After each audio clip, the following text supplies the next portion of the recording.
Sebuah mal besar di Jalan Imam Bonjol, Denpasar Barat mengalami kerugian fantastis akibat ulah seorang finance and accounting manager bernama Robi Putra Samsuar.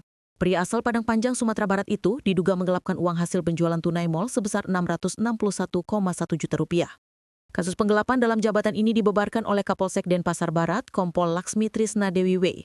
Dijelaskan bahwa tindak pidana penggelapan dilakukan tersangka selama 19 hari, terhitung sejak 16 Agustus hingga 3 September tahun 2025. Kronologi peristiwa ini diawali ketika tersangka yang bertugas mengambil uang hasil penjualan tunai di dalam brankas kasir seharusnya menyetorkan uang tersebut ke rekening perusahaan setiap hari.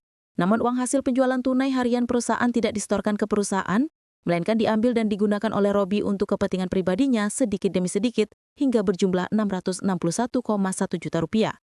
Perbuatan pria itu akhirnya diketahui oleh pihak mal dan dilaporkan ke polisi. Tim Buser Polsek Denpasar Barat kemudian melakukan penyelidikan dan pengecekan ke Bandara I Gusti Ngurah Rai. Ditemukan bahwa tersangka merencanakan akan berangkat menuju Thailand pada 5 September.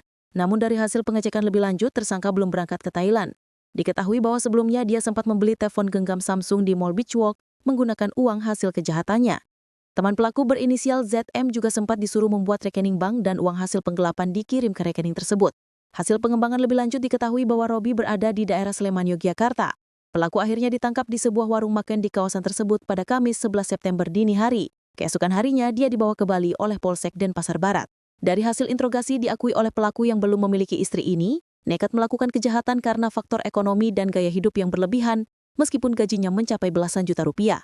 Atas perbuatannya, Robi disangkakan melanggar pasal 374 KUHP, jungto pasal 64 ayat 1 KUHP tentang penggelapan. Ancaman hukuman penjara paling lama 5 tahun dikenakan terhadap pelaku.